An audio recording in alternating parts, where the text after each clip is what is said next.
Bioteknologi pertanian adalah cabang bioteknologi yang berfokus pada penerapan ilmu dan teknologi untuk meningkatkan produktivitas, kualitas, dan ketahanan tanaman atau hewan ternak. Dalam bidang ini, berbagai proses biologi dan organisme hidup seperti mikroorganisme, enzim, dan gen tanaman yang dimanfaatkan untuk meningkatkan solusi yang lebih efisien dalam memenuhi kebutuhan sektor pertanian. Salah satu contohnya adalah penggunaan teknik rekayasa genetik yang dimana untuk menghasilkan tanaman yang lebih tahan terhadap hama, penyakit, atau kondisi lingkungan seperti kekeringan atau tanah yang kurang subur. Selain itu, bioteknologi pertanian juga mencakup pengembangan pupuk biologi, bioinsektisida, dan jaringan teknologi kultur yang memungkinkan produksi tanaman secara cepat dan dalam jumlah yang banyak.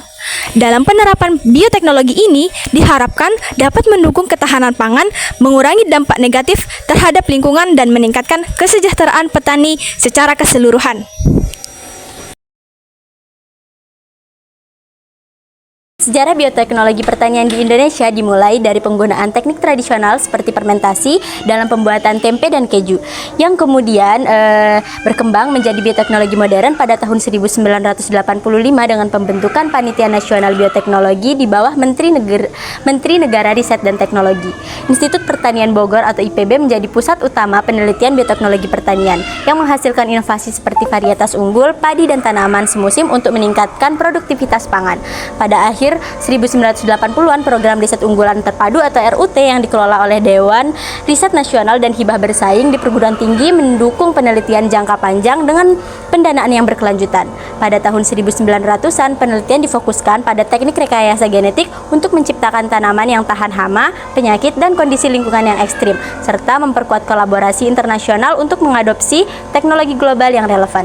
Dukungan pemerintah melalui penyediaan dana dan pembentukan jaringan bioteknologi nasional semakin mempercepat perkembangan teknologi ini, yang tidak hanya meningkatkan hasil pertanian, tetapi juga mendukung keberlanjutan sektor agrikultur dengan inovasi seperti biofertilizer dan biopestisida.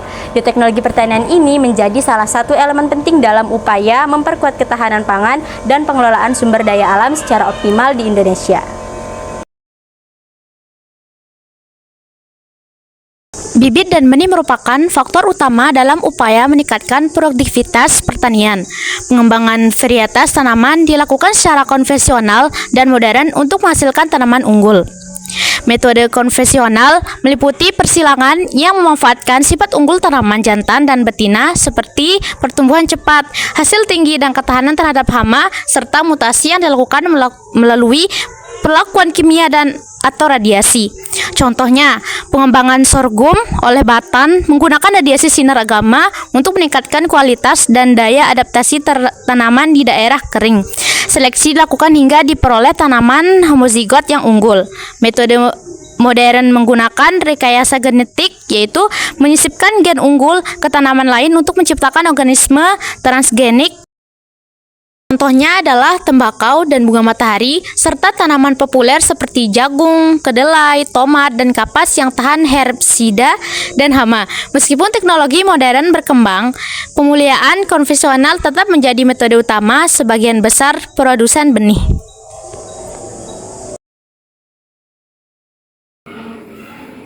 Penggunaan bioteknologi di bidang pertanian terlihat dari berbagai banyaknya jenis penemuan tanaman baru yang disebut tanaman transgenik.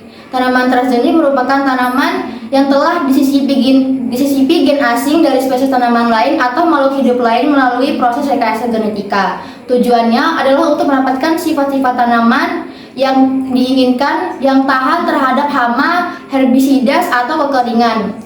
Salah satu contohnya adalah tanaman yang dapat tumbuh di lahan marginal. Lahan marginal merupakan lahan yang kering yang memiliki kesuburan tanah rendah atau ketersediaan air yang terbatas. Lahan marginal dapat disebabkan oleh berbagai hal seperti erosi, pemadatan tanah, banjir, atau pencemaran bahan agrokimia. Berbagai jenis tanaman yang dapat tumbuh di lahan marginal adalah ubi kayu, padi gogo, jagung, kelapa sawit, dan kacang tanah. Untuk mengoptimalkan produksi di lahan marginal ini, bioteknologi dapat diterapkan melalui dua cara. Yang pertama yaitu dengan menumbuhkan varietas tanaman baru yang tahan terhadap kondisi lahan tersebut untuk meningkatkan hasil panen. Dan yang kedua adalah memperbaiki kondisi ekosistem pertanian melalui lahan suboptimal.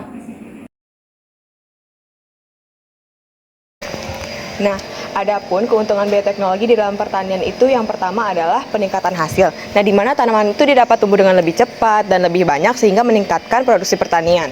Yang kedua itu adalah ketahanan terhadap hama dan penyakit. Nah, jadi bioteknologi ini tuh dia membuat tanaman lebih tahan terhadap serangan hama dan penyakit serta mengurangi kebutuhan pestisida. Yang ketiga itu adalah tahan terhadap stres lingkungan. Jadi tanaman itu dapat bertahan lama di kondisi yang ekstrim seperti kekeringan dan salinitas tinggi. Lalu yang keempat itu adalah efisiensi sumber daya. Jadi di mana bioteknologi itu dapat membantu untuk menghemat air, tanah, serta nutrisi.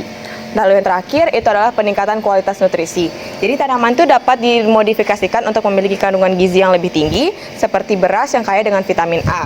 Nah, dengan semua keuntungan ini, bioteknologi itu tidak hanya meningkatkan hasil pertanian, tetapi juga dia tuh mendukung ketahanan pangan yang berkelanjutan bagi masa depan. Penerapan bioteknologi di bidang pertanian menghadapi berbagai hambatan. Salah satu contohnya adalah keterbatasan biaya yang tersedia. Proses pengembangan bioteknologi membutuhkan biaya yang besar baik dalam riset maupun pengembangan produk. Hal ini seringkali membuat para pihak kesulitan dalam menerapkan bioteknologi.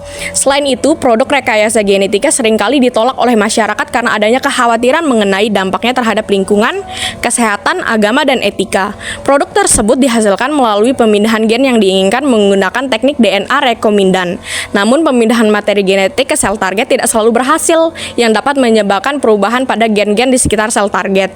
Perubahan ini berpotensi menyebabkan mutasi yang dapat menghasilkan produk beracun dan tidak layak konsumsi. Di sisi lain, tanaman transgenik juga beresiko mengalami serangan virus baru sebagai bagian dari mekanisme pertahanan tanaman. Produk rekayasa genetika berpotensi mengancam keanekaragaman hayati dan memicu timbulnya alergi pada manusia yang mengkonsumsi produk tersebut.